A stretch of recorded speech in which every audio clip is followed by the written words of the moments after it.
Hello दोस्तों, नमस्कार। मैं विपिन सर, विपिन मैं इस चैनल पे आपका स्वागत करता हूं। आइए हम लोग इस वीडियो में जो एनटीपीसी सीबीटी फर्स्ट 8 जनवरी 2021 का जो एग्ज़ाम हुआ था उसके शिफ्ट फर्स्ट के हम लोग मैथ्स के ऑल क्वेश्चन को हम लोग इस वीडियो में करेंगे। ठीक, जो एनटीपीसी का एग्जाम 7 फेज में टोटल हुआ था उसका कंप्लीट हो चुका है, तो उसी का हम लोग जो है लगातार प्रीवियस ईयर मैथ के सीरीज का जो है क्वेश्चन कर रहे हैं, जिसमें हम लोग आज 8 तारीख के शिफ्ट में पहुंचे हैं। शिफ्ट फर्स्ट के 8 तारीख के ऑल क्वेश्चन को हम लोग करेंगे। ठीक, तो चलिए आइए हम लोग स्टार्ट करते हैं। अगर आप ये सब क्वेश्चन डाउनलोड करना चाहते हैं तो डिस्क्रिप्शन में जाइए, टेलीग्राम चैनल का लिंक दिया हुआ है, वहां से आप पीडीएफ डाउनलोड कर सकते हैं। ठीक, क्वेश्चन का पीडीएफ सब डला हुआ है, तो वहां से जाकर आप डाउनलोड कर सकते हैं। डेट वाइज सब डला हुआ है। 8 तारीख के शिफ्ट फर्स्ट के देखिएगा, उसमें दिया होगा डेट वाइज, तो उसको जा करके डाउनलोड करिए और आप भी बनाइए उसको और देखिए कितना मार्क्स आ रहा है। ठीक, इसमें जितने भी मैथ के टोटल क्वेश्चन पूछे गए हैं उसी का सब सेलेक्ट कर करके आपको उसमें दिया गया है पीडीएफ में। ठीक, तो आइए स्टार्ट करते हैं। अगर आप चैनल पर न्यू होंगे तो चैनल सब्सक्राइब कर लीजिएगा, बेल आइकन प्रेस कर लीजिएगा, जिससे जो भी न्यू वीडियो डलेगा उसका नोटिफिकेशन आपको मिलता रहेगा। और वीडियो को ज़्यादा से ज़्यादा दोस्तों में शेयर करें, जाके जितने भी आपके सभी दोस्त लोग हैं सब लोग हमसे जुड़े और ज़्यादा से ज़्यादा फायदा उठाए। ठीक, तो चलिए आइए स्टार्ट करते हैं। देखिए एक एक क्वेश्चन का हम लोग इसमें सॉल्यूशन करेंगे। देखिए पहला क्वेश्चन कह रहे हैं हम लोग का, बहुत आसान क्वेश्चन है। दो संख्या का रेशियो दिया गया है 19:17 दिया गया है। ठीक, दो संख्या उसका अनुपात 19:17। कह रहा है कि उनका HCF महत्तम समापवर्तक यानी कि HCF दिया हुआ है 11। तो बोल रहा है कि वो संख्याएं ज्ञात करें। देखिए बहुत आसान है, ऐसा क्वेश्चन पूछा जाता है कि ये HCF दिया गया है तो LCM निकाले, पहली संख्या निकाले, दूसरी संख्या निकाले, दोनों का योग निकाले, ऐसे क्वेश्चन पूछा जाता है। तो देखिए जो चीज़ यहाँ दिया रहेगा ना वो रेशियो का आप निकाल लीजिएगा। जैसे ये HCF दिया हुआ है और 19 और 17 रेशियो है, इसका HCF क्या आएगा? 1 आएगा। अर्थात 1 यूनिट का वैल्यू 11 दिया हुआ है, तो पहली संख्या 19 है तो 19 यूनिट का वैल्यू क्या हो जाएगा? 19 गुणे 11 हो जाएगा। 19 गुणे 11 हो जाएगा। तो देख लीजिए 11 9 99 और 11 एकम 11 और 9 कितना हो जाएगा आपका? 20 हो जाएगा। 11 9 20, यानी पहली संख्या 209 हो गया। दूसरी संख्या इसमें 17 में 11 से गुणा कर लीजिए, तो 11 7 77, 11 एकम 11 7 18, यानी कि यही दो संख्या हो जाएगा, एक 209 एक 187। तो ऑप्शन से देखते हैं तो ऑप्शन नंबर बी में दिया हुआ है। ये बात समझ में आ गया, कोई दिक्कत नहीं है इसमें, बहुत आसान है। जो यहाँ दिया रहेगा वही रेशियो का निकालेंगे। LCM दिया रहेगा LCM निकालेंगे, HCF दिया रहेगा HCF। तो HCF रेशियो का 1 आया, 1 यूनिट का वैल्यू इधर 11 दिया हुआ है तो 19 यूनिट का वैल्यू 11 गुणे 19 यानी कि 209, 17 का वैल्यू 11 गुणे 17 यानी 187। यही दोनों हमारी संख्या हो जाएगी। ठीक, चलिए आगे बढ़ते हैं नेक्स्ट क्वेश्चन। देखिए 2 नंबर क्वेश्चन कह रहा है कि एक हॉल के फर्श की लंबाई 16 मीटर और चौड़ाई 12 मीटर है, जिस पर वर्गाकार टाइल्स लगाए जाने हैं। यदि टाइल्स की कम से कम संख्या का उपयोग किया जाए तो पर देखिए बहुत सिंपल है। अगर ये आप ध्यान में रखिएगा कि इसका लंबाई, कोई आयताकार हॉल हो, लंबाई L हो और चौड़ाई कितना हो? B हो, तो बोलेगा कि इसमें वर्गाकार टाइल्स लगाना है तो टाइल्स की सबसे बड़ी भुजा की लंबाई, यानी कि टाइल्स की भुजा की लंबाई पूछा जाता है हमेशा कि टाइल्स के भुजा की लंबाई। बहुत क्वेश्चन इससे आया हुआ है। भुजा की लंबाई इज इक्वल टू हो जाता है लंबाई बराबर HCF ऑफ L, B, यानी जो लंबाई चौड़ाई है ना, इसका लंबाई चौड़ाई उसी का हम लोग HCF निकाल देंगे, वही टाइल्स के भुजा की लंबाई हो जाएगा। ये बात ध्यान रखना है, टाइल्स के भुजा की लंबाई हमेशा क्या होता है कि LCM और HCF का HCF होता है, सॉरी लंबाई और चौड़ाई का क्या होता है? HCF होता है। तो देखिए लंबाई दिया हुआ है, लंबाई 16 दिया हुआ है और चौड़ाई कितना सेंटीमीटर दिया है? 12 दिया हुआ है। तो टाइल्स की भुजा की लंबाई 16 और 12 का क्या निकालना है? हमें HCF निकालना है। तो अब बच्चे बताइए 16 12 का HCF क्या हो जाएगा? 4 हो जाएगा। सिंपल सी बात है, 4 मीटर। 4 से दोनों सबसे बड़ी से बड़ी संख्या 4 से दोनों कट जा रहा है। अब इतनी छोटी क्वेश्चन मतलब छोटी संख्या का HCF क्या निकालना है? आपको तो पता ही है कि 16 और 12 का HCF क्या हो जाएगा? 4। तो 4 मीटर टाइल्स की भुजा की लंबाई हो जाएगी। ऑप्शन से मिला लीजिए, किसमें दिया है? 4 मीटर, ऑप्शन नंबर ए में दिया है। बहुत आसान क्वेश्चन है भी। जब भी हमें पूछा जाए कि टाइल्स की भुजा की लंबाई क्या होगी तो लंबाई और चौड़ाई का क्या करेंगे? HCF निकाल देंगे। ठीक, चलिए आगे बढ़ते हैं नेक्स्ट क्वेश्चन। देखिए 3 नंबर क्वेश्चन है आपका, ज्योमेट्री से रिलेटेड है। बोला हुआ है कि त्रिभुज ABC का क्षेत्रफल 39 है। देखिए एक ट्रेंगल है ABC, ये एक ट्रेंगल है ABC, इसका एरिया कितना है? 39 सेंटीमीटर स्क्वायर है। अब आगे कह रहा है कि BC पर दो बिंदु D और E इस प्रकार है, इस पर D और E दो बिंदु इस प्रकार हैं कि BD बराबर DE बराबर, यानी कि सब बराबर हो जा रहा है। देखिए सब बराबर बराबर, दो बिंदु D और E इस प्रकार है कि जितना इस भुजा की लंबाई है उतना ही इस भुजा की, उतना ही इस भुजा की, दो तीनों बराबर हो जा रहे हैं। यानी नीचे लिखा हुआ है कि BD बराबर, ये दिया हुआ हमें कि BD is equal to DE is equal to CE है, CE चाहे EC, ठीक, ये तीनों क्या है बराबर है। तब क्या पूछा है आप, क्वेश्चन पढ़िए। तो त्रिभुज ADC का क्षेत्रफल निकालना है आपको। ADC यानी इसको यहाँ से मिलाएंगे तो ये ADC का एरिया निकालना है। देखिए बहुत सिंपल है क्वेश्चन। ये अब दोनों को मिला लीजिए, जैसे ये दोनों को मिला लीजिए ना, दोनों को मिला लीजिए, ठीक। अब देखिए ये भुजा, ये भुजा, ये भुजा तीनों बराबर है, तो जो इसका 39 एरिया था ना, 39, तो ये तीनों का एरिया इक्वल होगा, इस त्रिभुज का, इस त्रिभुज का, इस त्रिभुज का, क्योंकि तीनों का आधार जब बराबर है ना और ऊंचाई शीर्ष जब एक ही है तो ऊंचाई क्या होगा, दोनों तीनों का सेम होगा। तो आधार भी बराबर, ऊंचाई भी बराबर, तो एरिया भी क्या हो जाएगा, सेम हो जाएगा। यानी कि ये इसको जब 3 से भाग दे देंगे ना तो 19 इसका एरिया होगा, 19 इसका एरिया, सॉरी 13 हो जाएगा जी, 13 दूना 26, 1 मिनट, हाँ ये 13 हो जाएगा, ये भी 13 हो जाएगा, ये भी 13 हो जाएगा। ये बात क्लियर हुआ। जब भी ये दोनों का यहाँ से आधार आपका इक्वल है, तीनों का आधार इक्वल है, तो तीनों का ऊंचाई भी सेम है होगा, क्योंकि शीर्ष क्या है, सेम ही है। तो आधार और ऊंचाई सेम सेम, यानी कि एरिया भी तीनों का क्या हो जाएगा, इक्वल हो जाएगा। तो पूरे बड़े वाले त्रिभुज का एरिया आपका कितना है, 39 है, तो 3 से हम लोग भाग दे देंगे तो 13 हो जाएगा, 13। तो आपसे पूछा क्या है कि त्रिभुज, हमें पूछा हुआ है कि त्रिभुज ADC का एरिया पूछ रहा है, यानी कि ADC इस त्रिभुज का एरिया पूछा है। तो 13 कितना हो जाएगा, 26 सेंटीमीटर स्क्वायर हो जाएगा, और यही हमारा आंसर हो जाएगा। कोई दिक्कत इसमें, बहुत आसान है। ऑप्शन से देख लीजिए किस में दिया है, तो ऑप्शन नंबर ए में दिया हुआ। अब जो भी पूछता है, इस छोटे वाले त्रिभुज का पूछता है तो 13 हो जाता है, इसका भी पूछता है 13 हो जाएगा, इधर वाला का पूछा 13 26 हो जाता है। कहीं से भी पूछता है, आराम से हम लोग निकाल लेंगे। जब कॉन्सेप्ट क्लियर हो गया कि आधार तीनों का इक्वल है, शीर्ष जब सेम है तो ऊंचाई भी सेम होगा, तो एरिया भी तीनों का सेम होगा, एरिया तीनों का सेम होगा, तो 13 हो जाएगा। तो इस टोटल का एरिया 13 दूना 26 सेंटीमीटर स्क्वायर। ठीक, चलिए आगे बढ़ते हैं नेक्स्ट क्वेश्चन। चलिए 4 नंबर क्वेश्चन कह रहा है कि एक वर्ग का विकर्ण रूट 200 सेंटीमीटर है, अंडर रूट 200 सेंटीमीटर है, ये विकर्ण है आपका, ठीक, विकर्ण वर्ग का विकर्ण है, ठीक। तो आपसे क्या बोला हुआ है, देखिए, तो यदि आयत की भुजा 5:2 के अनुपात में है जो वर्ग के क्षेत्रफल के बराबर है, यानी एक आयत भी है, इसकी भुजा की लंबाई यानी कि लंबाई और चौड़ाई का रेशियो दिया हुआ है, A:B कितना दिया है आपका, तो 5:2 दिया हुआ है, ठीक, 5:2, और इसका एरिया, इसका एरिया, दोनों का एरिया क्या है, इक्वल है। तब क्या पूछा है आपसे, तो आयत की लंबाई निकाले। देखिए बहुत सिंपल है। अब वर्ग का क्षेत्रफल क्या होगा, आपको बताए थे, बहुत जगह बताए होंगे कि D²/2, अगर विकर्ण दिया रहेगा ना तो D²/2 कर देंगे तो एरिया निकल जाएगा। तो इसका स्क्वायर करिएगा तो ये रूट हट जाएगा और यानी कि 200 हो जाएगा। D² 200/2 करेंगे यानी कि इसका 100 सेंटीमीटर स्क्वायर एरिया हो जाएगा। तो इसका भी 100 होगा और इसका एरिया, इसमें x लगा लेंगे तो लंबाई गुणे चौड़ाई यानी 5 दूना 10x² इज इक्वल टू 100 हो जाएगा। सेम, दोनों का सेम है, ये बात बोला हुआ है क्वेश्चन में हमें। तो यहाँ से x का वैल्यू कितना हो जाएगा आपका, ये 100 हो जाएगा ना आपका, तो x इज इक्वल टू हो जाएगा √10 हो जाएगा। तब क्या पूछा है आपसे, लंबाई, लंबाई का मतलब ये 5x का मान पूछा है, तो 5√10 सेंटीमीटर हो जाएगा और ये हमारा आंसर हो जाएगा। ऑप्शन से मिला लीजिए, 5√10। अब क्या किया ना कि 5 को भी अंदर ही रख दिया हुआ ऑप्शन में, तो जो 5 को अंदर ले जाएंगे तो 25 हो जाएगा, यानी √250 हो जाएगा, √250 सेंटीमीटर।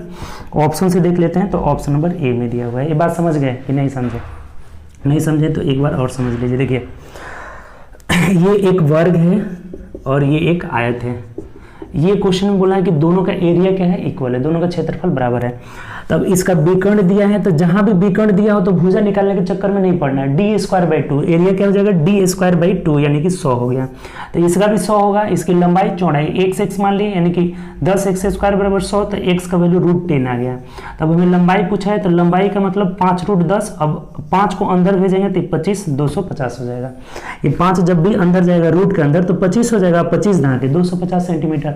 अगर यही चौड़ाई पूछता तो ये 2√10 हो जाता, आप 2 को अंदर ले जाते तो 40 हो जाता, आपका 2 दूनी के 4 × 40 हो जाता।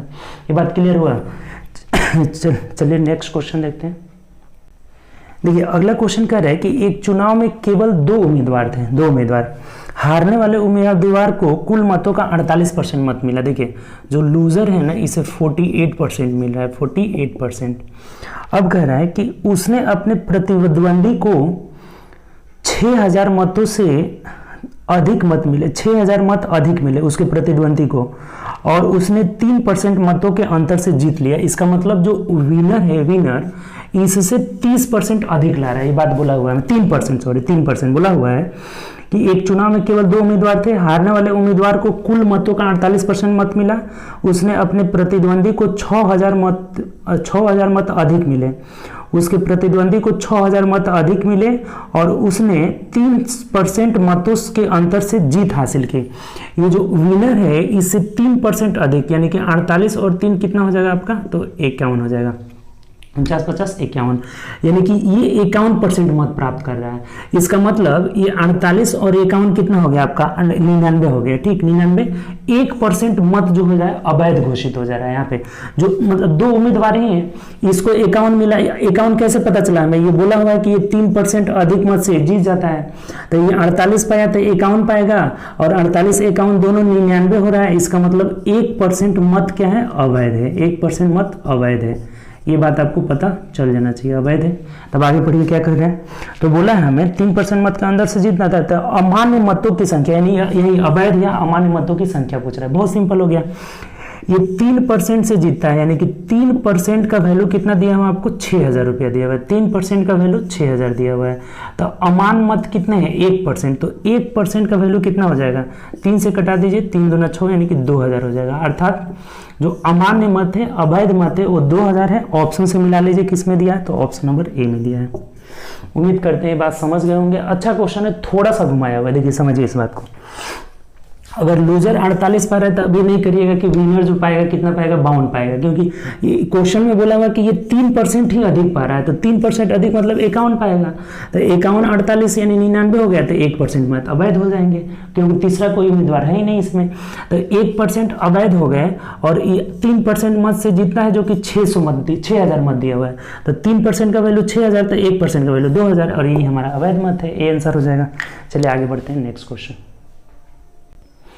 देखिए अगला जो क्वेश्चन है हम लोग का 6 नंबर, एक द्विघात समीकरण है 2x² plus px minus 15 is equal to 0। एक और द्विघात समीकरण है p into kx² plus x is equal to 0। तो इसमें बोला है हमें कि इसके अगर मूल, द्विघात समीकरण इतना, द्विघात समीकरण इतना और द्विघात समीकरण इतना का मूल -5 है। दोनों का मूल कितना दिया है, मूल का मतलब x का वैल्यू, मूल मतलब क्या होता है, x का मान, यानी x का मान दिया हुआ है -5। ठीक, -5 है, तो p और k का मान हमें निकालना है।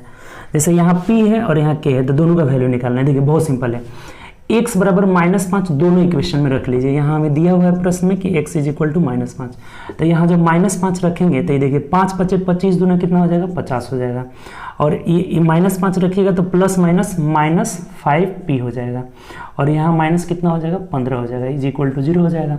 तो 45 में से 15 गया आपका कितना, 50 में से 15 गया 35, यानी 35 उधर जाकर माइनस हो जाएगा, तो -5p इज इक्वल टू -35, तो ये कट जा रहा है माइनस माइनस, यानी 5 × 7 = 35, यानी p का मान कितना आ गया, 7 आ गया। ठीक, p का वैल्यू कितना आ गया, 7। तो अब k का वैल्यू यहाँ से निकालेंगे। अच्छा एक बात बताइए कि इधर इससे भाग देंगे तो ये तो 0 ही हो जाएगा, कोई फर्क ही नहीं पड़ा, इसको हटा दीजिए, p को हटा देते हैं। अब kx², x का मान कितना है आपका, -5, तो ये माइनस का होल स्क्वायर करेंगे तो 25k हो जाएगा, और प्लस 5 इज इक्वल टू कितना हो जाएगा, 0। अब ये 5 इधर जाएगा तो 25k इज इक्वल टू -5 हो जाएगा, तो k बराबर कितना हो जाएगा, -5/25, यानी 5 × 5 = 25 हो जाएगा, यानी -1/5 का मतलब इसको दशमलव में जब कर लेंगे तो -0.2 हो जाएगा, माइनस का 0.5 दूना 10 हो जाएगा 2। तो ये आंसर हो जाएगा हमारा। जो k का मान होगा -0.2 और p का मान 7 होगा। तो ये देख लीजिए किस ऑप्शन में दिया हुआ है, -0.2, पहले 7 दिया था ना, तो 7 और -0.2, यही हमारा आंसर हो जाएगा। जो कि ऑप्शन से हम लोग देख रहे हैं, तो ऑप्शन नंबर किस में दिया है, बी में दिया हुआ है। ये बात क्लियर हुआ, कोई दिक्कत इसमें नहीं, आसान सा क्वेश्चन है। हमें मूल -5 दिया है, तो इसमें -5 रख रहे हैं, तो p का मान 7,000 आया है।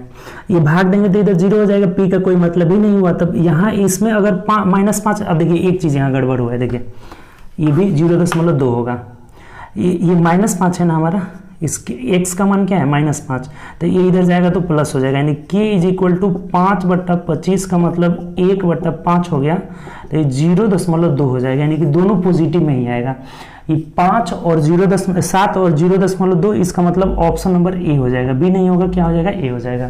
कैलकुलेशन में गलत हो गया था, बस x का वैल्यू इसमें -5 रख देंगे, इसमें भी -5 रख देंगे, यहाँ से p का मान निकल जाएगा, यहाँ से k का मान निकल जाएगा, जो कि ऑप्शन नंबर ए में दिया हुआ है। ठीक, चलिए आगे बढ़ते हैं नेक्स्ट क्वेश्चन। देखिए 7 नंबर क्वेश्चन कह रहा है कि चीनी की कीमत में 10% की वृद्धि हो जाती है, तो 5 सदस्यों की परिवार अपने व्यय को बढ़ाना नहीं चाहता है, तो अपने चीनी की खपत, देखिए तो बहुत सिंपल है, 5 सदस्य हो चाहे कितना हो सदस्य हो, अगर कीमत में 10% वृद्धि हो गया है, मूल्य पहले मान लीजिए 100 था और 10% बढ़ गया तो कितना हो गया 110।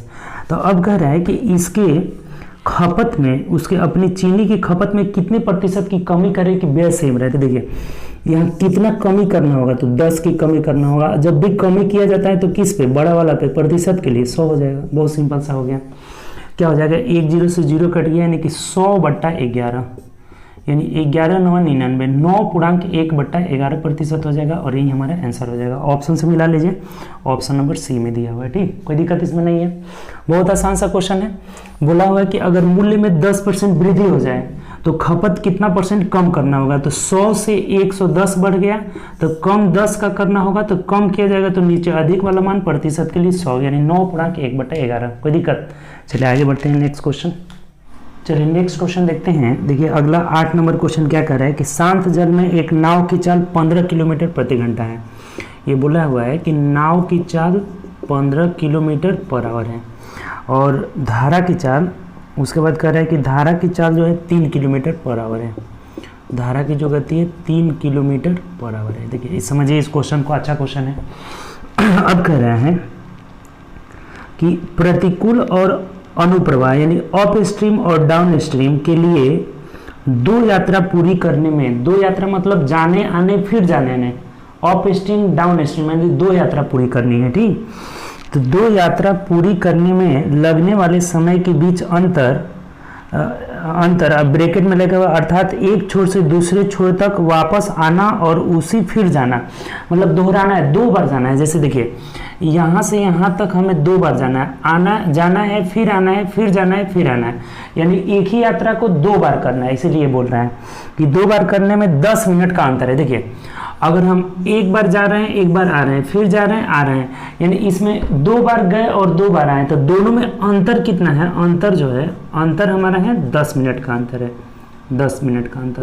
तो एक बार जाएंगे और एक बार आएंगे तब अंतर कितना हो जाएगा, 5 मिनट, इसका आधा हो जाएगा, यानी कि 5 मिनट का अंतर हो जाएगा।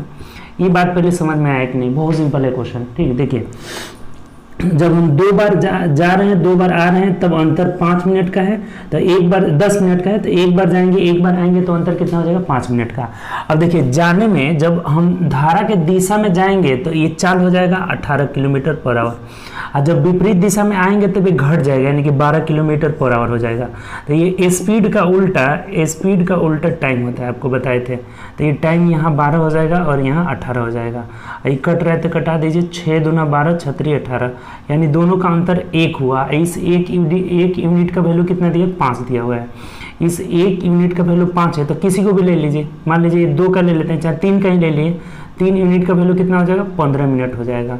तो ये दूरी जो हो जाएगा ना, हमें दूरी पूछा हुआ है कि डिस्टेंस कितना होगा, तो 12 किलोमीटर प्रति घंटा की चाल से चल रहे हैं और 15 मिनट में, यानी मिनट को हम लोग घंटा में बदलेंगे तो 15/60 हो जाएगा। तो 15 चौके 60, 4 3 12, यानी यहाँ से यहाँ तक की दूरी कितनी हो जाएगी, 3 किलोमीटर हो जाएगी, और यही हमारा आंसर हो जाएगा।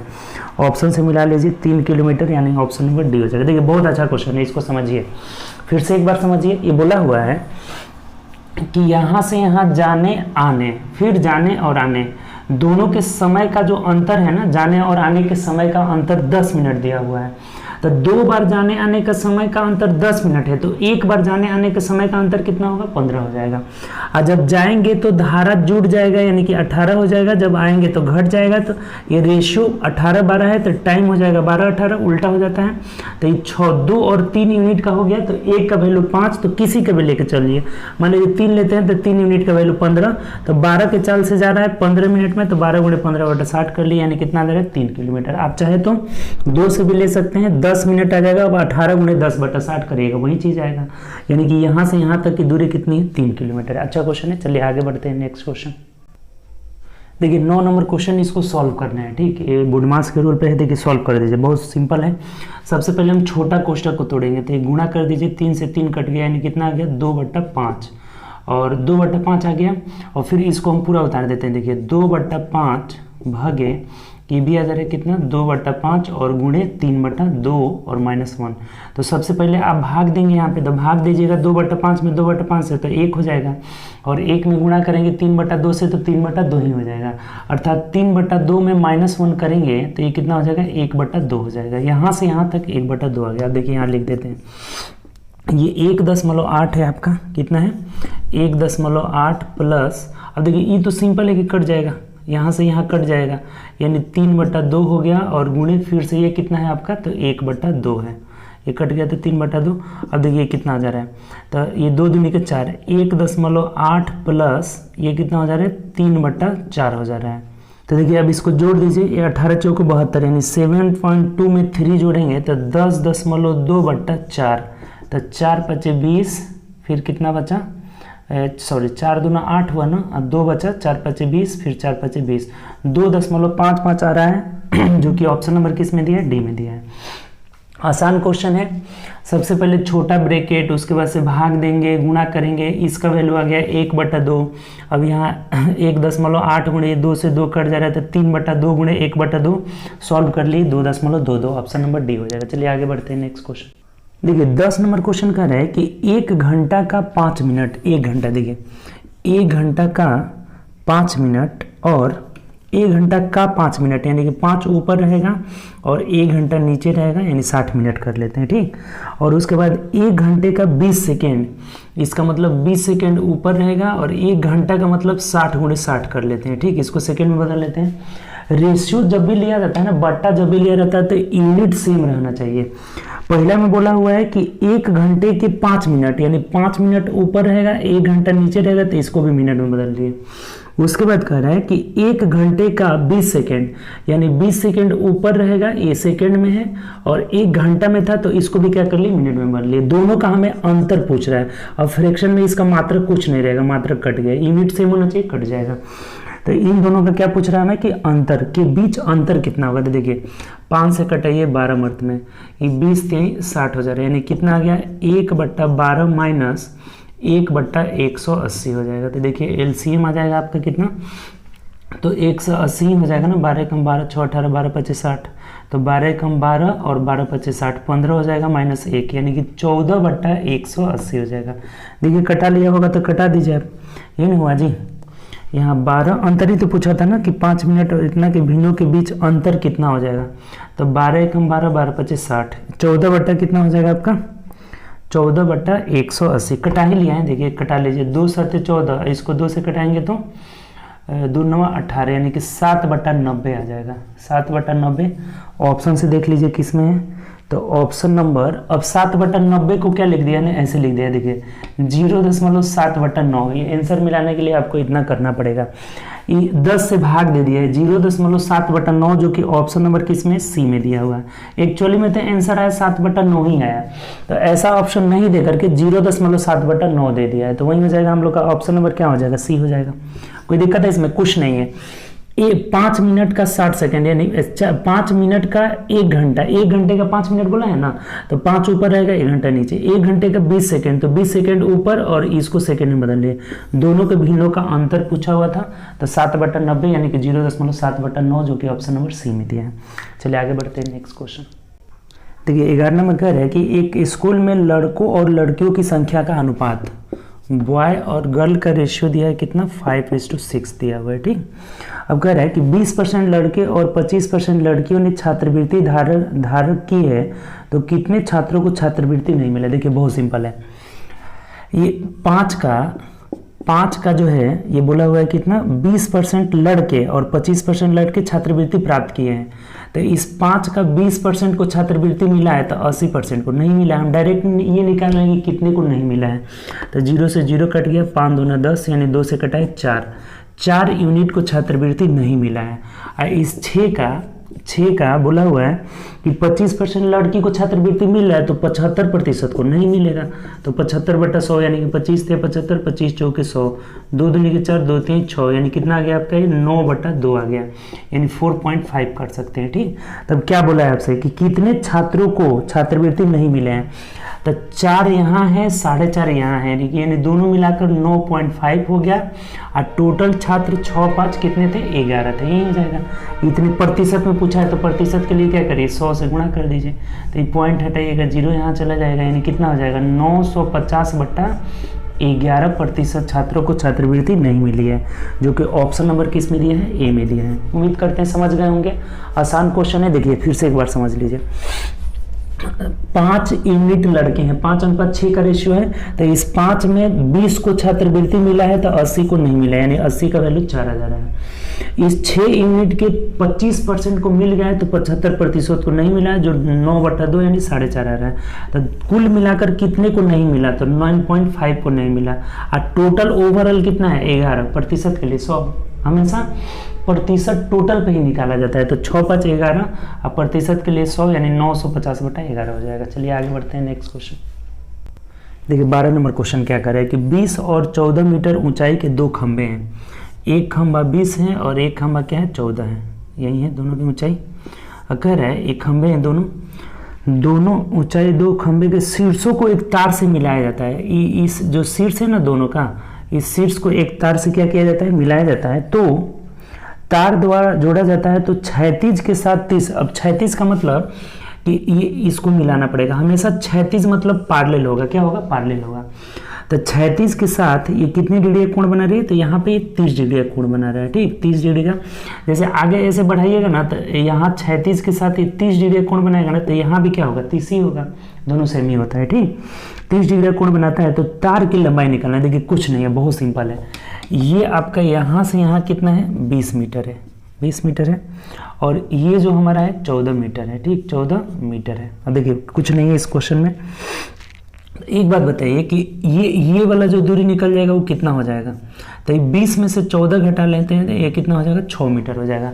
और रेशियो आपको बहुत पढ़ाए हैं, हाइट एंड डिस्टेंस जो है पूरा फुल पढ़ाए हुए हैं, 4-5 वीडियो डाला हुआ है, अगर नहीं देखे हैं तो जाकर के प्ले लिस्ट में देखिए, हाइट एंड डिस्टेंस का फुल कंसेप्ट के साथ पढ़ाए हुए हैं। ठीक, देखिए ये अगर 30 डिग्री है तो ये 60 डिग्री होगा, 30 के सामने 1 होता है, 60 के सामने √3 होता है, और ये 90 के सामने 2 हो जाता है। ये अगर रेशियो पता है तो इस क्वेश्चन में कुछ नहीं है। 30 के सामने 1 होता है, 1 होता है, और 90 के सामने 2 हो जाता है, और ये 60 हो जाएगा तो 60 के सामने √3। हमें इस तार की लंबाई यहाँ से यहाँ तक की लंबाई पूछा है, तो जब 1 यूनिट का वैल्यू 6 है तो 2 यूनिट का वैल्यू 12 मीटर हो जाएगा, और यही हमारे तार की लंबाई हो जाएगा। कुछ नहीं है क्वेश्चन, कोई tan नहीं लगाना है। टोटल हम जितने भी पढ़ाए हैं आपका ये हाइट एंड डिस्टेंस, कहीं tan नहीं लगाए हैं, जाकर के देखिए अगर देखना चाहते हैं तो ये हम लोग कितना हो जाएगा 12 मीटर हो जाएगा। ठीक, चलिए आगे बढ़ते हैं नेक्स्ट क्वेश्चन। चलिए नेक्स्ट क्वेश्चन देखिए, कह रहा है कि वर्तमान में कक्षा 10 के 20 छात्रों की औसत आयु 15.5 है। देखिए 20 छात्र हैं, 20 छात्र, औसत आयु दिया है, औसत आयु 15.5 वर्ष है। ठीक, अब ये बोला हुआ है हमें कि यदि अध्यापक की औसत आयु, अध्यापक की आयु दिया हुआ है, अध्यापक कितने साल के हैं, तो 47 साल के हैं, 47 वर्ष के हैं। ठीक, तब ये क्वेश्चन कर रहा है हमें कि 5 वर्ष बाद छात्रों और कक्षा के अध्यापक की औसत आयु कितनी हो जाएगी, यानी सम्मिलित रूप से। देखिए बहुत आसान है, कुछ नहीं इसमें। 5 साल बाद अगर छात्र की औसत आयु निकालेंगे, इनकी 5 वर्ष बाद निकालेंगे, 5 वर्ष बाद, तो ये जो औसत आयु है ना, इसमें सिर्फ 5 जोड़ दीजिए, वही निकल जाएगा। यानी कि 15.5 प्लस 5 वर्ष जोड़ देंगे, यानी कि 20.5 जो हो जाएगा ना, 20.5, ये सभी छात्र का औसत आयु निकलेगा, 20 छात्र का औसत आयु। जैसे देखिए, एक बात ध्यान रखिएगा कि अगर कुछ समूह हैं उनकी औसत आयु 10 साल है, बोलेगा 5 साल बाद कितना होगा तो 5 जोड़ देंगे, बोलेगा 2 साल पहले औसत आयु कितना था तो 2 घटा देंगे, 10 साल बाद कितना होगा तो 10 जोड़ देंगे। जितना साल बाद कहेगा ना औसत आयु में डायरेक्ट उतना जोड़ दीजिएगा तो नया औसत निकल जाएगा। ठीक, तो 5 वर्ष बाद जो है औसत ही लोग का कितना हो जाएगा, 20.5 हो जाएगा। अब 5 साल बाद जो टीचर होंगे वो कितने साल के हो जाएंगे तो 47.5 कितना हो जाएंगे, 52 हो जाएंगे, 52 वर्ष हो जाएंगे। ठीक, तो जब ये 52 वर्ष इसमें शामिल होंगे, जब ये 52 वर्ष इसमें शामिल होंगे तो ये तो 20.5 है, अर्थात जो औसत बढ़ जाएगा, कितना बढ़ जाएगा तो 31.5 वर्ष बढ़ जाएगा। देखिए, ये 52 में से आप 20.5 घटाइएगा तो ये 5 होगा, 31 हो जाएगा, 31.5 औसत बढ़ जाएगा। और ऐसे नहीं बढ़ेगा, 20 छात्र थे, एक टीचर आ गया, यानी कि 21 से हम भाग देकर इसे भी क्या करेंगे, एवरेज बना लेंगे। तो देख लीजिए, सिंपल हो गया। ये कितना हो जा रहा है आपका, इसको बस कटा देना है, ये हटा देते हैं आपका, ये बस 52 साल के हो गए, 52 वर्ष के। तो इससे हम तुलना कर लिए कि कितना बढ़ जाएगा आपका, 31.5। तो अब देखिए, इसको कटा दीजिए तो 7 तरीके 21 हो जाएगा, और 7 चौक 28, 29, 30, 31, 7 पचे 35 हो जाएगा। यानी ये जब भाग देंगे तो 3 एकम 3, 4 हो जाएगा, यानी कि 3 5 15, 1.5 बढ़ जाएगा। तो 1.5 बढ़ने का मतलब 20.5 प्लस 1.5 यानी कि 22 वर्ष हो जाएगा। दोनों का ग्रुप का पूरा मिला करके एवरेज आयु 5 साल के बाद कितना हो जाएगा, 22 वर्ष हो जाएगा, जो कि ऑप्शन नंबर बी में दिया। देखिए, ये बहुत अच्छा क्वेश्चन है, गुणा करके बनाइएगा तो बहुत समय आपका नुकसान होगा। देखिए, आपको बता रहे हैं, फिर से एक बार समझ लीजिए। 20 छात्रों की औसत आयु 15.5 है, तो 5 साल बाद लेना होगा तो 5 जोड़ देंगे इसमें, यानी कि 20.5 हो गया। टीचर वर्तमान में 47 थे, तो 5 साल बाद कितने हो जाएंगे, 52 हो जाएंगे। तो इनको भी इसमें इंक्लूड करना है, तो ये 20.5 तो है ही है, ये कितना अधिक लेकर जा रहे हैं तो 31.5 ये बढ़ जाएगा। तो 31.5 ऐसे नहीं बढ़ेगा, संख्या 21 है तो 21 से भाग देकर इसे भी एवरेज बना लेंगे, यानी 1.5 बढ़ जाएगा तो कितना हो जाएगा, 22 वर्ष हो जाएगा। और गुणा करके बनाइएगा तो समय ज़्यादा लगेगा इसमें। अब इसमें 20 से गुणा करना होगा, फिर 5 सब में जोड़ना होगा, यानी कि 100 वर्ष जोड़ना होगा, फिर इनका 52 जोड़ करके भाग देना होगा, समय बहुत ज़्यादा नुकसान हो जाएगा। ये समझ लीजिए ट्रिक आपका। जब ये इसमें इनको इंक्लूड करेंगे तो 31.5 एक्स्ट्रा ले जा रहे हैं तो बढ़ जाएगा। और संख्या कितनी है तो 20 स्टूडेंट, 1 टीचर, 21 भाग देकर इसे भी एवरेज बना लेंगे। ठीक, चलिए आगे बढ़ते हैं। देखिए, अगला जो है 14 नंबर कि नदी के किनारे पर खड़ा एक आदमी विपरीत तट पर एक पेड़ 60 डिग्री अंतरित कोण बनाते हुए देखता है। देखिए, ये हो गया नदी, इधर एक पेड़ है और यहाँ पे एक व्यक्ति खड़ा है। ठीक, ये व्यक्ति मान लीजिए, व्यक्ति को नगण्य मान लेते हैं। तो ये देखता है कि कितने डिग्री का कोण बनता है, 60 डिग्री का कोण बनता है। ठीक, कितने डिग्री का, 60 डिग्री का। अब क्या हो रहा है, उसके बाद वह किनारे से 36 मीटर पीछे जाता है, इधर जा रहा है 36 मीटर, कितना जा रहा है, यहाँ से यहाँ 36 मीटर जब पीछे जा रहा है तो देखता है कि 30 डिग्री का। अब इससे कितने डिग्री का कोण बन रहा है, 30 डिग्री का कोण बन रहा है। ठीक, 30 डिग्री का। तब क्या कह रहा है, नदी की चौड़ाई कितनी होगी। ये जो नदी की चौड़ाई पूछ रहा है ना, यही हमें पूछा हुआ है। देखिए, बहुत सिंपल है ये भी।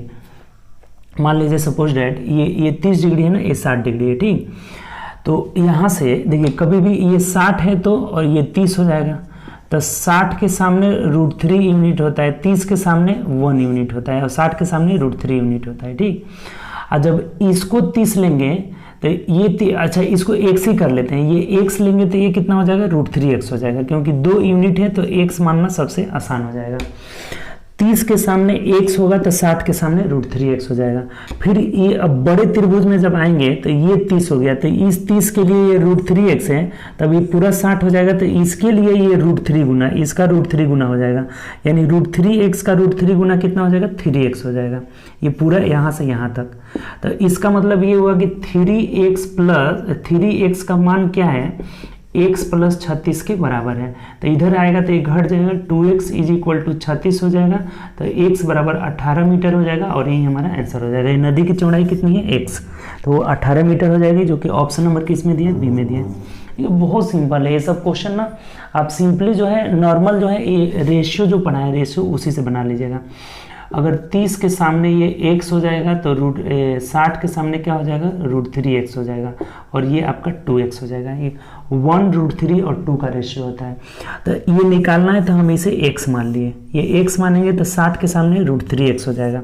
अब बड़े वाले त्रिभुज की चर्चा करेंगे तो ये 30 है तो ये पूरा 60 हो जाएगा।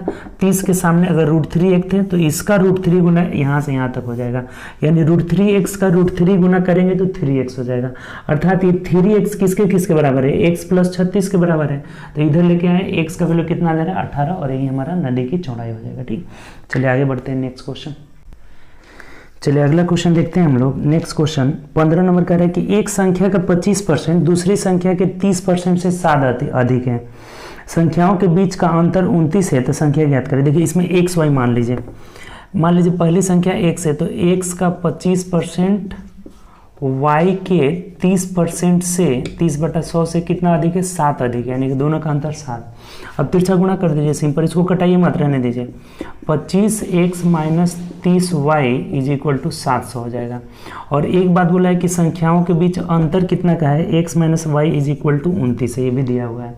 तो हमें दोनों संख्या पूछ रहा है। देखिए अब कितना सिंपल हो गया, इसमें चाहे तो आप 30 से ही गुणा कर लीजिए। चलिए 30 से गुणा करेंगे तो ये 30x हो जाएगा, ये 30y हो जाएगा, ये 29 × 30 कर लेंगे। अब साइन चेंज कर दिए, माइनस घटा देते हैं तो ये कट जाएगा दोनों, 30x का हो जाएगा, खत्म हो जाएगा। 25x में से 30x जाएगा तो -5x = ये 700 हो गया। इसको 30 से गुणा करेंगे तो कितना हो जाएगा, 0 × 3 = 27 का 7 2 और 3 दूना 6 2 8 870 हो जाएगा, यानी माइनस का 170 हो जाएगा घटाएंगे तो माइनस माइनस खत्म। 5 से करेंगे, 5 3 15 5 चौक 20, यानी एक संख्या 34 निकल गया। तब यहाँ रख दीजिएगा तो दूसरी संख्या निकल जाएगी, यानी 34 में से 29 जाएगा, इसमें रख दिए तो y = 5 हो जाएगा। और यही दोनों हमारी संख्या हो जाएगी, एक 34 हो जाएगी और एक 5 हो जाएगी, यानी ऑप्शन से मिला लीजिए, ऑप्शन नंबर सी हो जाएगी। देखिए बहुत सिंपल है, इसको छोटा सा 2 इक्वेशन बनाकर आराम से हम लोग निकाल लिए। पहली संख्या का 25% दूसरी संख्या के 30% से 7 अधिक है, तो ये एक इक्वेशन निकल गया। एक बोला है कि संख्या का अंतर जो है 29 है, एक संख्या बड़ी संख्या से दोनों का अंतर कितना है, 29 है। तब ये 2 इक्वेशन मिला, दोनों को सॉल्व कर लिए, नीचे वाला को 30 से गुणा करके घटा दिए तो x का मान 34 निकल गया और y का मान क्या हो जाएगा, 5। यही दोनों संख्या हो जाएगी। चलिए आगे बढ़ते हैं नेक्स्ट क्वेश्चन। देखिए 16 नंबर क्वेश्चन कह रहा है कि एक गार्ड समुद्र तल से 180 मीटर ऊंचे प्रेक्षण टावर से दुश्मन की नाव को देखता है। देखिए एक टावर है और यहाँ से एक दुश्मन के नाव को देखता है, यहाँ से, ठीक, दुश्मन के नाव को देखता है। कितने डिग्री कोण बनाती है, 180 मीटर ऊंचाई, इसका ऊंचाई कितनी है, 180 मीटर है। ऊंचे एक प्रेक्षण टावर से दुश्मन की नाव को देखता है जो 60 डिग्री अवनमन कोण, 60 डिग्री, यानी कि ये यहाँ से अवनमन कोण यहाँ बनता है, 60 डिग्री अवनमन कोण है।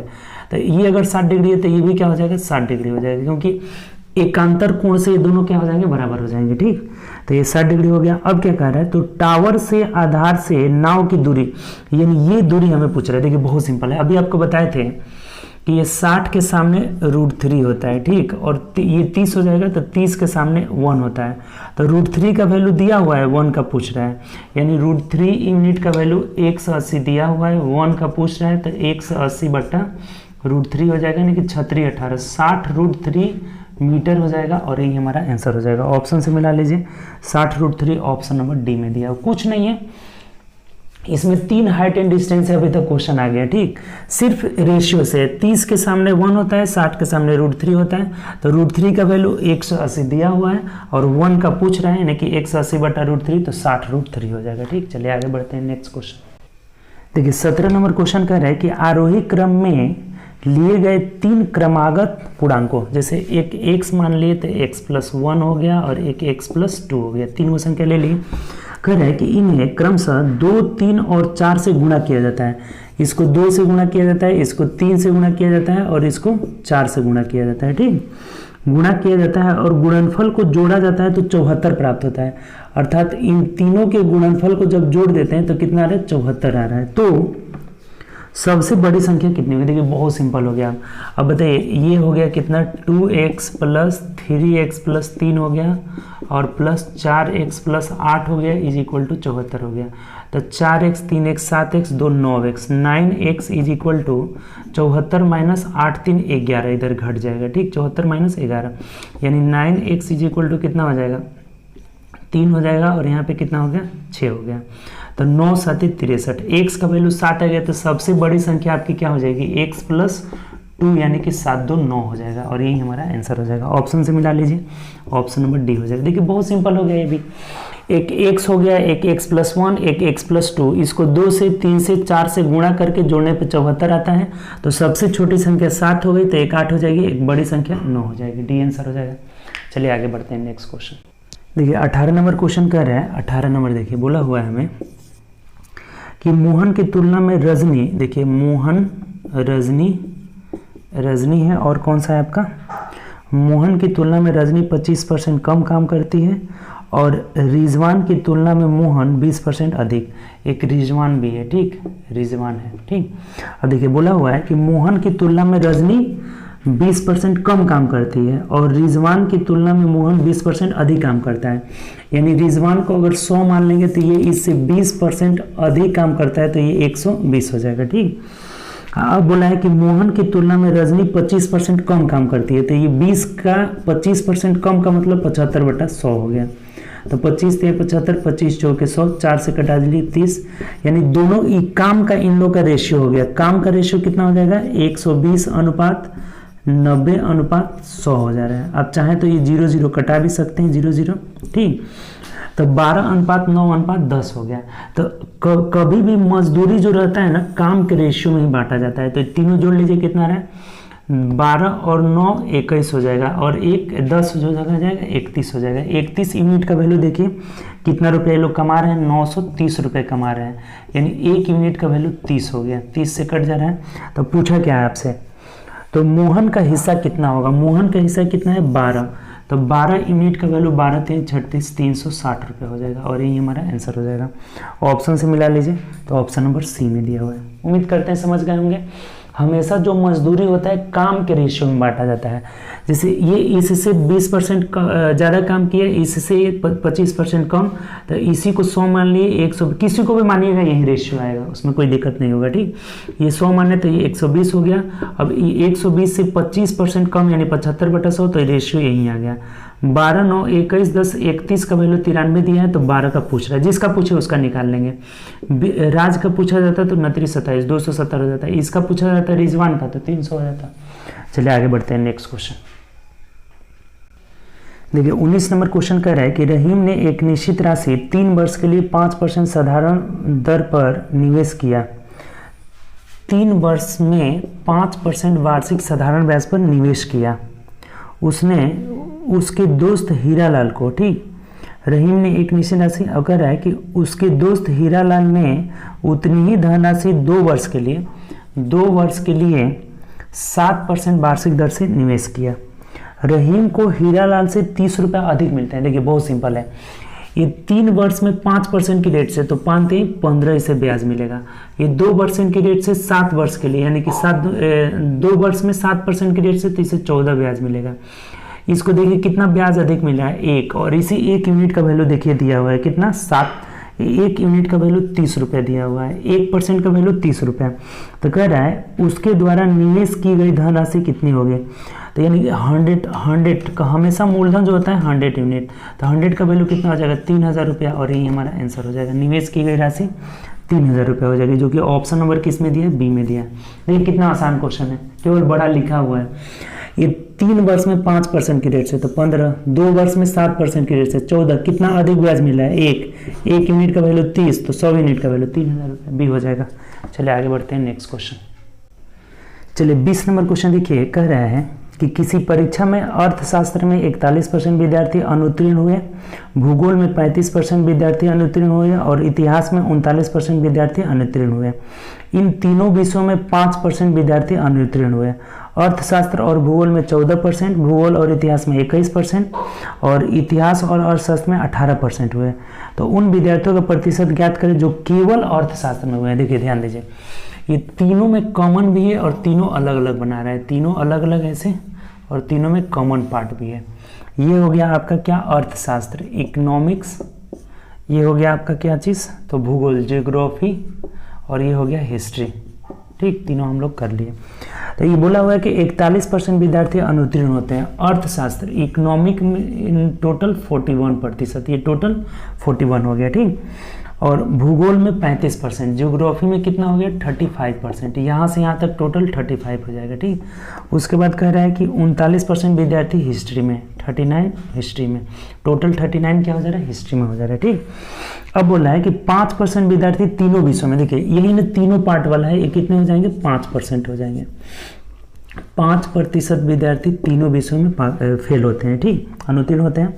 अर्थशास्त्र और भूगोल, देखिए अर्थशास्त्र और भूगोल यानी ये वाला पार्ट, ये दोनों में ही नहीं है शामिल, ये तीनों में है लेकिन दोनों में भी ये शामिल है, ये 3 में भी है और 2 में भी है, ये बात ध्यान रखना होगा, ठीक। तो अर्थशास्त्र तथा भूगोल में 14%, तो ये 14 है तो ये 5 तो ले लिए हैं, 14, ये टोटल 14 है आपका, ये टोटल क्या है 14 है, तो 14 में 5 ले लिए, अर्थात ये इधर वाला कितना हो जाएगा, जो केवल अर्थशास्त्र और ज्योग्राफी होगा 9% हो जाएगा, तभी ना दोनों मिलकर क्या हो जाएगा 14 हो जाएगा, ठीक। अब उसी तरह से आगे देखिए, अर्थशास्त्र और भूगोल में 14 हो गया, भूगोल और इतिहास में 21, यानी भूगोल और इतिहास में ये वाला टोटल कितना है आपका 21 है, तो ये टोटल 21 है तो ये 16 हो जाएगा, 16 और 5 मिलकर कितना हो जाएगा 21 हो जाएगा, ठीक। अब आगे पढ़िए, और कह रहे हैं कि इतिहास और अर्थशास्त्र में 18, ये टोटल ये वाला टोटल पार्ट कितना है 18 है, तो ये 13% हो जाएगा, केवल वाला पार्ट 13%। तब पूछा क्या है आपसे, देखिए उन विद्यार्थियों का प्रतिशत ज्ञात करें जो केवल अर्थशास्त्र मतलब ये वाला पार्ट पूछ रहा है, ये केवल अर्थशास्त्र होना चाहिए। टोटल अर्थशास्त्र में फेल कितने हैं 41 है, और माइनस ये वाला पार्ट घटा देंगे, ये तीनों पार्ट क्या करेंगे जोड़कर घटा देंगे, तो 13 5 18 और 9 कितना हो जाएगा 9 8 17, यानी कि 27 जो है घट जाएगा, तो 11 में से 7 गया 4, 14% जो हो जाएंगे केवल जो है, इसको हम क्या कर सकते हैं केवल अर्थशास्त्र में, इकोनॉमिक्स में फेल हो रहे हैं, यही हमारा आंसर हो जाएगा। देखिए इसमें कुछ भी पूछेगा केवल ज्योग्राफी में, तो ये टोटल 35% में 16 5 9 जोड़कर घटा लेंगे। पूछेगा केवल हिस्ट्री में, तो 16 13 5 जोड़कर 39 में घटा लेंगे, ये केवल हिस्ट्री वाला आ जाएगा, ठीक। ऐसा क्वेश्चन बहुत पूछा गया है आपका, ठीक। हम लोग का आंसर क्या आ जाएगा 41% हो जाएगा, जो केवल इकोनॉमिक्स में हो जाएंगे। एक बार और देख लीजिए, सबसे पहले ये 5% तीनों में है तो 5% तीनों में लिख दिए, ये पूरा ओवरऑल मिलाकर 14 है तो ये 5 हो गया तो ये 9 हो जाएगा, ये मिलाकर कितना है 18 है तो ये 13 हो जाएगा 5 हो जाएगा, ये दोनों मिलाकर 21 है तो ये 16 हो जाएगा 5। अब केवल इकोनॉमिक्स में पूछ रहा है, ये वाला पार्ट पूछ रहा है, तो इस पार्ट को निकालने के लिए टोटल 41 है, उसमें इन तीनों को हम क्या करेंगे जोड़कर घटा देंगे, यानी 27 घटा दिए तो कितना आ रहा है 14% हो जाएगा, ठीक। चलिए आगे बढ़ते हैं नेक्स्ट क्वेश्चन। देखिए नेक्स्ट क्वेश्चन है 21 नंबर, कह रहा है कि किन्हीं भी दो क्रमागत सम संख्याओं का गुणनफल हमेशा डैश डैश से विभाजित होगा। देखिए जब भी ऐसा क्वेश्चन है ना, तो सबसे छोटी दो क्रमागत सम संख्या ले लीजिए, एक सबसे छोटा 2 है और उसके बाद से इसके बाद वाला कौन है क्रमागत लेना है तो 4 हो जाएगा, यानी 4 दूना 8 आ रहा है ना, तो ये 8 से जितनी भी सम संख्या का गुणनफल किसी भी दो लगातार को लेंगे सब 8 से क्या होगा कटेगा हमेशा। जैसे कोई भी ले लीजिए, मान लीजिए एक 4 ले लिए 6 ले लिए, तो 6 चौके 24 कटेगा नहीं कटेगा, 8 से हमेशा कटेगा। और जब 8 से कटेगा तो अगर ऑप्शन में दे दे 4 तो 4 से भी कटेगा, 2 से भी कटेगा, लेकिन ये 8 से हर हाल में कटेगा, जो भी होगा सब 8 से हमेशा विभाजित होगा। जब भी ऐसा क्वेश्चन आए तो सबसे छोटी दो सम संख्या लेकर गुणा कर देंगे, अगर विषम की बात करेगा तो सबसे छोटी दो विषम संख्या लेकर आपस में गुणा कर देंगे, ठीक। चलिए आगे बढ़ते हैं नेक्स्ट क्वेश्चन, आंसर 8 हो जाएगा, ऑप्शन से मिटाएंगे, ऑप्शन नंबर ए हो जाएगा। चलिए अगला क्वेश्चन देखिए 22 कह रहा है कि पानी से एक ड्रम 3/4 भरा हुआ है, जब इसमें से 9 लीटर पानी निकाल दिया जाता है तो 1/2 भाग भरा हुआ रहता है, ठीक। यानी इन दोनों को घटा दीजिए, कितना रहा है 4 एलसीएम हो जाएगा, तो 3 - 2 यानी 1/4 भाग जब निकाल ले रहे हैं, इसका मतलब इसका मान 9 लीटर दिया हुआ है, ठीक। ये दोनों घटाएं, पहले इतना भरा था अब इतना भरा है, यानी कि कितना हम लोग निकाले हैं तो 1/4, और इसी का मान 9 लीटर दिया हुआ है लीटर में। तो पूछ रहा है हमें तो ड्रम की धारिता यानी कि 1 यूनिट का वैल्यू, तो 1 यूनिट का वैल्यू न चौके कितना हो जाएगा 36 लीटर हो जाएगा, और यही हमारा आंसर हो जाएगा। ड्रम की धारिता कितनी हो जाएगी 36 लीटर, जो कि ऑप्शन नंबर बी में दिया है। बहुत आसान क्वेश्चन है। चलिए आगे बढ़ते हैं नेक्स्ट क्वेश्चन। देखिए 23 नंबर क्वेश्चन कह रहा है कि 5 किलोमीटर की चाल से चलने वाला एक छात्र 1.5 घंटे में घर से स्कूल पहुंचता है, समय को 20% कम करने पर और स्कूल से घर की दूरी सेम रहने पर उसके चाल में कितने % वृद्धि करना होगा। देखिए बहुत सिंपल है, यहाँ पे टाइम का रेशियो हमें दिया हुआ है। टाइम का रेशियो कह रहा है कि 20% क्या करना है, कम करना है। पहले अगर 100 था तो बाद में कितना हो जाएगा, 80 हो जाएगा। ये पहले वाला और ये बाद वाला हो गया। तो जब भी डिस्टेंस सेम रहता है तो टाइम का उल्टा जो है स्पीड हो जाता है, या स्पीड का उल्टा टाइम हो जाता है। ये बात दोनों आपको बहुत बार इस पर हम लोग क्वेश्चन बनाए हैं। जब भी अगर डिस्टेंस सेम रहे, दूरी सेम रहे, डिस्टेंस सेम रहने पर टाइम का उल्टा स्पीड हो जाता है, यानी कि 80 ऊपर चला जाएगा और 100 क्या आ जाएगा, नीचे आ जाएगा। कटा दीजिए, 20 चौक 80, 20 25 100, यानी समय देखिए स्पीड कितना बढ़ाना पड़ रहा है, 1 बढ़ाना पड़ रहा है, और किस पर, 4 पर। तो प्रतिशत कितना बढ़ाना होगा, तो 100 से गुणा कर लेंगे, यानी कि 25% की वृद्धि करनी होगी। यही हमारा आंसर हो जाएगा। ये 1.5 घंटा में जा रहा है पहले या 2 घंटा, उससे हमें कोई मतलब ही नहीं है। टाइम का रेशियो बोला है 20% घटाना है, तो 100 80, तो स्पीड हो जाएगा 80/100, अर्थात हम क्या कर रहे हैं, ये कटा दिए तो 4 5 आ गया, तो 1 यूनिट बढ़ा रहे हैं किस पर, 4 पर, प्रतिशत के लिए 100, यानी 25% बढ़ाना होगा। ऑप्शन नंबर कितना हो जाएगा आपका, बी हो जाएगा। ठीक, चलिए आगे बढ़ते हैं नेक्स्ट क्वेश्चन।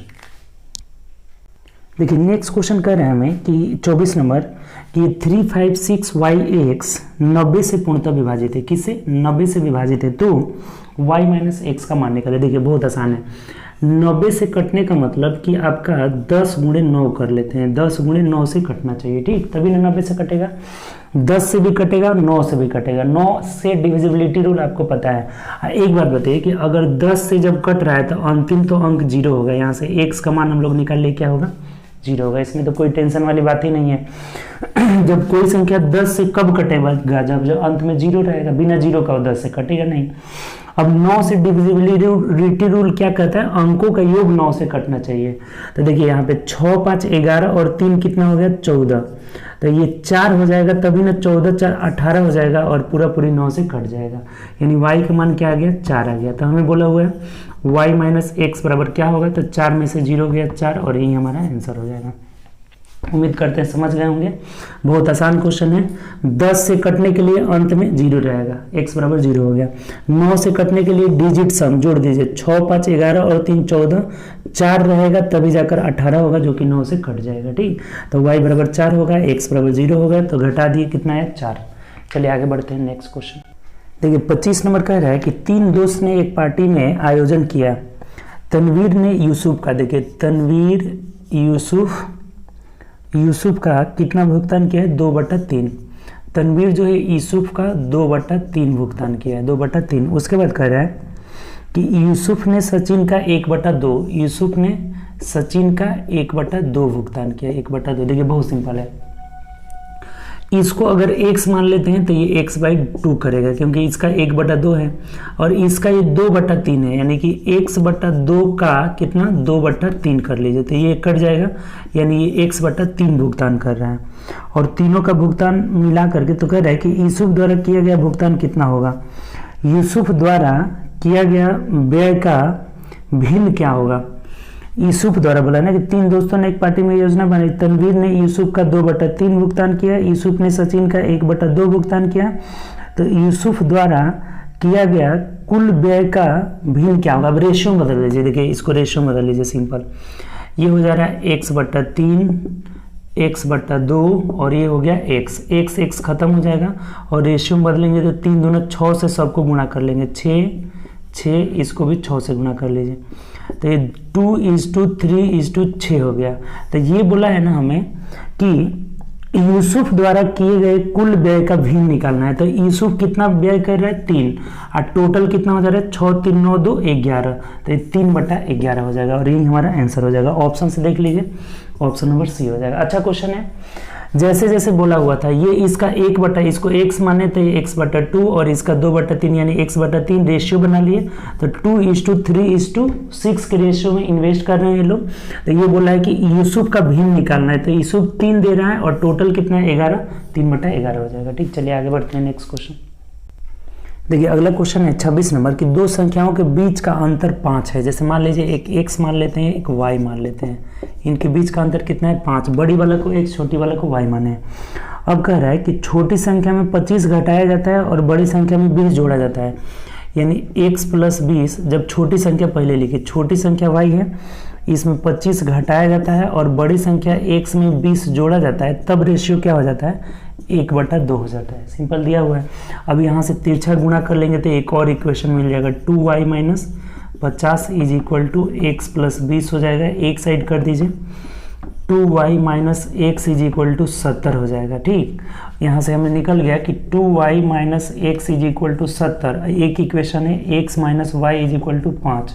तो क्या पूछा है, देखिए कह रहा है कि बड़ी संख्या ज्ञात करें, यानी x का मान निकालना है, हमें क्या करना है, x का मान निकालना है। तो इसको 2 से गुणा करेंगे तो 2y क्या हो जाएगा, कैंसिल आउट हो जाएगा, यानी 2x में से एक x गया तो x बराबर कितना हो जाएगा, 75 हो जाएगा, और ये हमारा आंसर हो जाएगा। बड़ी वाली संख्या कितनी हो जाएगी, 75 हो जाएगी, सी आंसर हो जाएगा। बहुत सिंपल है, दोनों में अंतर 5 का है। उसके बाद कह रहा है छोटी संख्या में 25 घटाया जाता है, बड़ी में 20 जोड़ा जाता है, तो 1/2, इससे ये इक्वेशन मिला।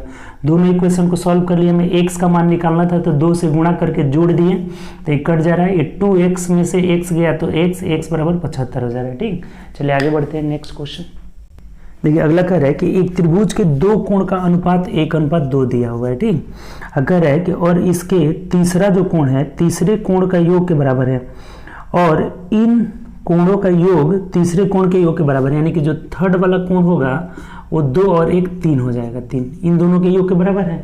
अब देखिए क्या कर रहा है, तो सबसे छोटे कोण, अब देखिए बहुत सिंपल हो गया, त्रिभुज के तीनों कोणों का योग 180 डिग्री होता है, तो 3 2 5 1 6 यूनिट का वैल्यू 180, तो 1 यूनिट का वैल्यू कितना हो जाएगा, 30 डिग्री हो गया। तो सबसे छोटा कोण यही है, एक ही है, तो ये 30 डिग्री हो जाएगा सबसे छोटा कोण। बड़ा पूछता तो 90 हो जाता, बीच वाला पूछता 60 डिग्री हो जाता, तो 30 डिग्री का मतलब ऑप्शन नंबर बी हो जाएगा। ठीक, चलिए आगे बढ़ते हैं, आसान क्वेश्चन था। चलिए 28 नंबर क्वेश्चन देखते हैं। देखिए इसको ध्यान दीजिए, सबसे पहले तो इसमें आपको ये पता होना चाहिए कि इसमें ऑल पॉजिटिव होता है, ऑल पॉजिटिव होता है, इसमें साइन और कॉसिक पॉजिटिव होता है, इसमें टैन और कॉट पॉजिटिव होता है, और इसमें साइन कॉस और सेक पॉजिटिव होता है, ये बात पता होगा। और 90 डिग्री पे और 270 डिग्री पे, यहाँ 270 होगा ना, इस पे चेंज हो जाता है, और ये 0 डिग्री पे 180 डिग्री पे चेंज नहीं होता है। ये तीनों बात पता होना चाहिए। क्या चीज़, इसमें ऑल पॉजिटिव, इसमें साइन और कॉसेक पॉजिटिव होता है, इसमें टेन और कॉट पॉजिटिव होता है, और इसमें सेक और कॉस पॉजिटिव होता है, और बाकी सब में सब निगेटिव होता है।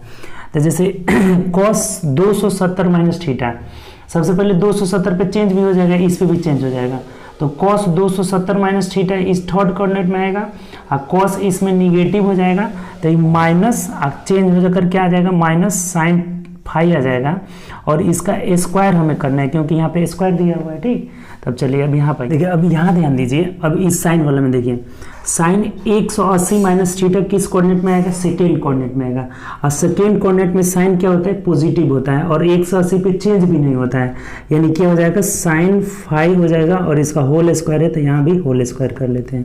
और ये देखिए इसका वैल्यू क्या हो जाएगा, इसका साइन π/2 यानी कि 90 डिग्री, तो साइन 90 का मान 1 होता है, इसका मतलब 1 में किसी भी संख्या से गुणा करेंगे तो सेम चीज रहेगा।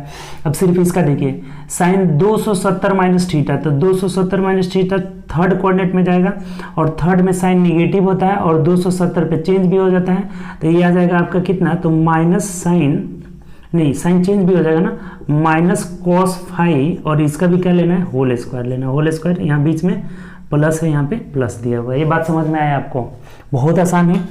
कॉस 270 माइनस थीटा बराबर माइनस साइन फाई हो जाएगा, और इसका होल स्क्वायर लेना है। Sine 180 minus theta sine theta रह जाएगा, और इसका होल स्क्वायर करना है, इसका वैल्यू 1 हो गया, और साइन 270 माइनस थीटा बराबर माइनस कॉस थीटा हो जाएगा, क्योंकि इसमें जो है साइन क्या होता है, निगेटिव रहता है, और इसका होल स्क्वायर। अब देख लीजिए सिंपल, ये जब माइनस साइन का होल स्क्वायर करेंगे तो ये साइन स्क्वायर क्या हो जाएगा, 5 हो जाएगा, और माइनस ये कितना हो जाएगा, साइन स्क्वायर, ये भी 5 हो जाएगा, अब प्लस कॉस स्क्वायर 5 हो जाएगा, तो इससे ये कट जाएगा, और आपका फाइनली आंसर क्या मिल जाएगा, कॉस स्क्वायर 5, जो कि ऑप्शन नंबर बी में दिया हुआ है। अच्छा क्वेश्चन है ये कंसेप्ट आपको बेसिक से समझना होगा। ठीक, चलिए आगे बढ़ते हैं, नेक्स्ट क्वेश्चन देखिए। अगला क्वेश्चन ये कह रहा है हमें इसका वैल्यू निकालना है। देखिए सबसे पहले क्या करेंगे, ब्रैकेट को तोड़ेंगे, ये जब भाग को हटाएंगे तो गुणा में होगा तो 3/1 हो जाएगा, 3 से 3 खत्म, 2 में से 1 गया 1, अर्थात इसका टोटल वैल्यू कितना आ गया, 1 आ गया। अब इधर देख लीजिए, ये 3/4 है, इसको गुणा में बदलेंगे तो ये 12/5 हो जाएगा, माइनस ये 3 3 के 9 कट जा रहे हैं, यानी 3/5 हो जा रहा है। यहाँ पे देखिए 4 3 12, यानी कि 9/5 में से 3/5 घटा दीजिए तो 6/5 आ जाएगा और यही हमारा आंसर हो जाएगा। बहुत आसान है ये, ठीक। चलिए आगे बढ़ते हैं नेक्स्ट क्वेश्चन।